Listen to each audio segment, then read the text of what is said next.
राधे राधे, जय श्री कृष्ण। वैदिक ज्योतिष विज्ञान की पाठशाला में आप सभी का स्वागत है और मैं हूं आपके साथ ज्योतिषाचार्य जया सिंह। आज हम ये समझेंगे कि 12वें भाव में यदि सूर्य स्थित हो तो उसके क्या परिणाम होते हैं। 12वें भाव में अगर सुस्थिति में सूर्य है तो उसके क्या परिणाम होंगे और पीड़ा में है तो उसके क्या परिणाम होंगे। तो सबसे पहले क्या समझते हैं, द्वादश भाव को। यद्यपि इस पे मैंने पहले भी वीडियो बनाया है पूरे भाव के ऊपर, तो फिर भी एक बार रिपीट कर लेते हैं। जो द्वादश भाव होते हैं सबसे पहले इसको व्यय भाव के साथ के रूप में जानते हैं, क्योंकि हर प्रकार के जातक के व्यय यहीं से दिखाई देते हैं। चोरी का भाव, अधिक खर्च का भाव भी यहीं से दिखाई देता है।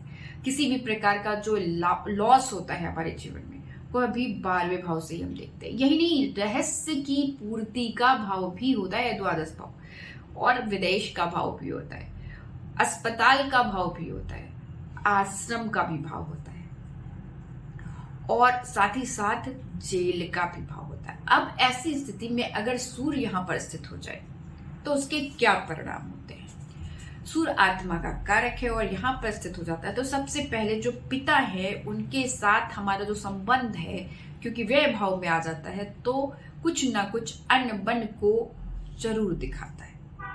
ये कंडीशन दिखाई देती है ज्यादातर, या फिर हमारे विचार उनसे नहीं मिलते हैं, या फिर कई बार ऐसे भी कुंडली पाई गई जहां पर सूर्य 12वें भाव में था तो ऐसे लोगों के पिता जब वो बच्चा हो रहा था उससे पहले ही यहां से चले गए, शरीर छोड़ दिया।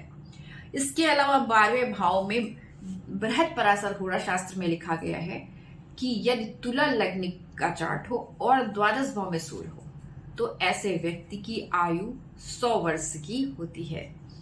यही नहीं, और भी बहुत सारे जो शास्त्र है उसमें ये दिया गया है कि यदि सूर्य 12वें भाव में हो तो संतान के लिए बहुत कष्टकर होता है, और अगर वो पीड़ा में हो तो आध्यात्मिक विकास में बहुत सारे अवरोध उसे झेलने पड़ते हैं।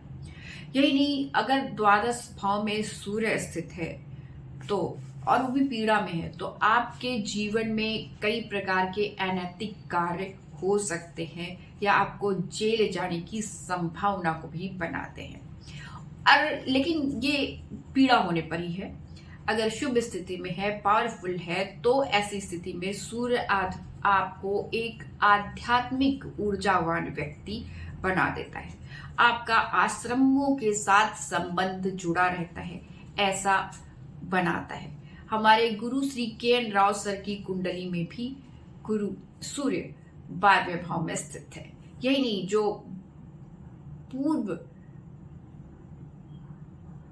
प्रेसिडेंट रहे हैं यूएसए के मिस्टर बिल क्लिंटन, उनकी कुंडली में भी द्वादश भाव में ही सूर्य स्थित था। तो उनके पिता से, उनके पैदा होने से पहले ही खत्म हो गए थे, परंतु फिर भी उनका जीवन उन्होंने अपने टर्म एंड कंडीशन पे जिया है। हालांकि बहुत सारे पुस्तकों में द्वादश भाव में सूर्य को बहुत अधिक खराब बताया गया है, पर ज्यादातर आध्यात्मिक विकास के लिए इसका बहुत महत्वपूर्ण योगदान रहता है। आज के लिए इतना ही। राधे राधे, जय श्री कृष्ण।